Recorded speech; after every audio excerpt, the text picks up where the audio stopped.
Welcome to the Mobile Home Park Mastery Podcast, where you will learn how to identify, evaluate, negotiate, perform due diligence on, finance, turn around, and operate mobile home parks. And now, here is your host, the fifth largest mobile home park owner in the United States, Frank Rolfe. When you own a mobile home park and you're trying to fill a vacant lot, you have one initial choice. You're either going to bring in a new home to fill that vacant lot, or you're going to bring in a used home. And in many mobile home parks throughout America, new homes just don't work. By the time you bring in the new home, set it up, get it ready to go, the cost is just more than your customers can afford. They don't have the down payment. They don't have the incomes to qualify. So a better choice for many mobile home parks is to bring in used mobile homes. And we all know the regular sources to find such used mobile homes. You have repo lists from the lenders like 21st Mortgage and Vanderbilt. And then, of course, you've got home wholesalers. Most markets in America have people who buy and sell used mobile homes for profit. And then, of course, you could go out and hard scrabble search Facebook Marketplace and Craigslist and find old mobile homes to bring in and renovate. But another option out there that's always been out there that very few people ever think of or talk about, and that's buying mobile homes at unpaid tax sales. This is Frank Rolfe, the Mobile Home Park Mastery Podcast. We're going to explore the world of buying mobile homes at said tax sales. Situations where people have not paid their personal property tax, and now the mobile home is being sold to the highest bidder. Now, the first thing you have to know about these tax sales before you even begin the process is you need to know the laws in your state regarding these tax sales. In some states, they give the property owner a redemption option after the sale. So in those states, if you were to buy the old mobile home at the unpaid personal property tax sale, you couldn't do anything with it for some specified period of time set forth in their code regarding the right of a redemption. So that's going to flavor that concept enormously. If, for example, the state requires you have a 1-year redemption, that means if you bought the mobile home, you really wouldn't want to put any money in it or do anything with it, nor could you really sell it until that redemption period of a year is over. Other states do not have a redemption period at all. And then some states, I assume maybe California, might have a multi-year right of redemption. So before you even think about buying mobile homes at tax sales, you need to know specifically what the rules of engagement are. And in your state, it may just not be attractive to do, period. But let's assume that it is, that this is a state in which the redemption period doesn't exist or is relatively short. Then how do these tax sales work? Well, the first thing you'll find in buying mobile homes at unpaid tax sales is they go for not a lot of money. In fact, they typically go for the minimum reserve price, which might be $500, might be $1,000, whatever it is in your state.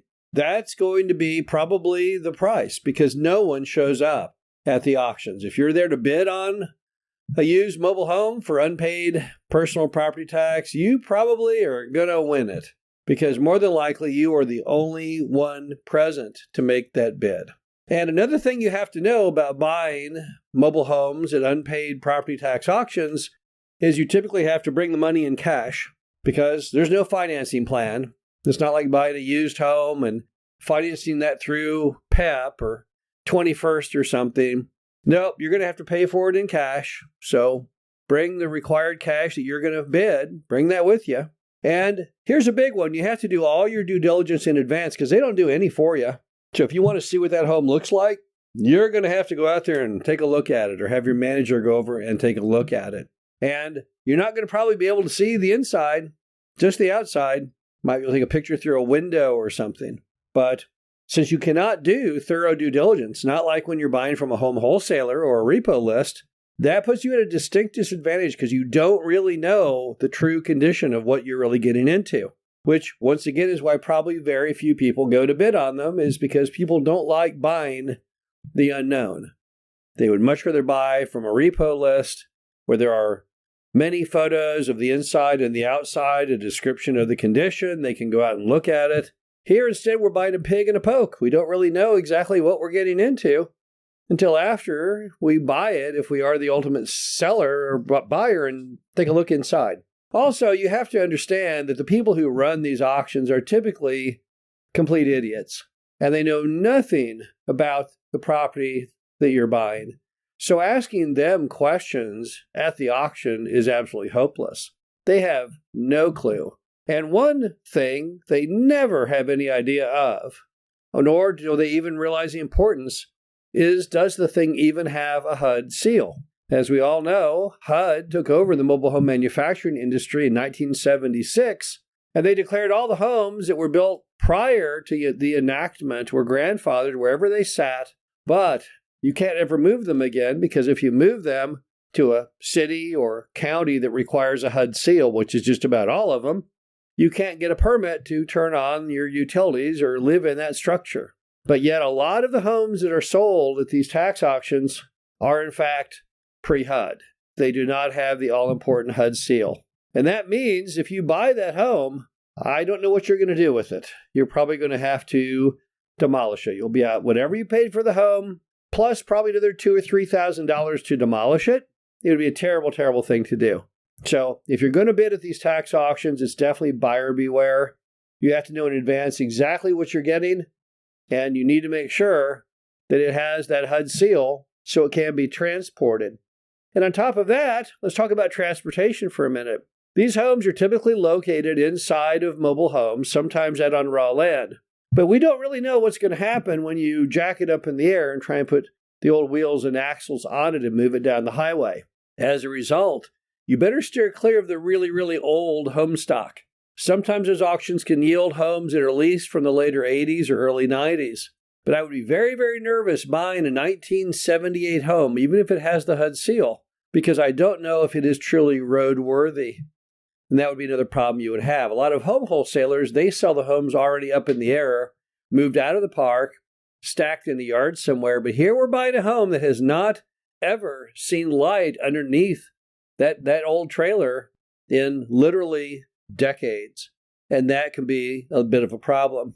Also, getting the title to these homes can be very, very difficult. Despite what the taxing folks will tell you, they'll make all kinds of wild promises to you about the ability to get the title within a certain frame of time, but they never meet any of those obligations. Like all government officials, they're completely out to lunch when it comes to the real world. So they'll promise you, they'll say, yeah, you'll get your new mobile home title within 90 days. It's never going to happen. If they tell you 90 days, it's probably more likely a year than it is just for 3 months. But the bottom line is, you can get a really good deal at those sales if you are a smart shopper, because most people know nothing about mobile homes. Those who do not own parks and are outside the industry, they don't have a clue how mobile home works or what's good from what's bad. And that scares most amateurs away. And a lot of those tax auctions are filled with people trying to make a quick buck, but they're all novices. They're complete amateurs. They read books on buying things at tax sales and then trying to flip them. They don't really know the product. They don't know the history. They don't know the complications. And that scares most of the tire kickers away. So if you really dig deep into the listings of what they have as far as inventory in the tax auction, and you do your diligence on the front end, and you know exactly what you are buying, and you feel good about the ability to get it transported, and you know the laws of your state, and the redemption periods and everything else, then buying a mobile home at an unpaid tax sale might be an option for you when you are trying to fill those vacant lots. But again, the reason these things sell for such a low price during those events is because of all the issues that we don't know about. The condition, the transportation. So you have to buy them cheap, but sometimes amidst all of those offerings, there is a good deal. This is Frank Rolfe, the Mobile Home Park Mastery Podcast. Hope you enjoyed this. Talk to you again soon. Thank you for listening to the Mobile Home Park Mastery Podcast. Be sure to visit us at mhpmastery.com to subscribe to the show, read our show transcriptions, and access all of our great information on mobile home park investing.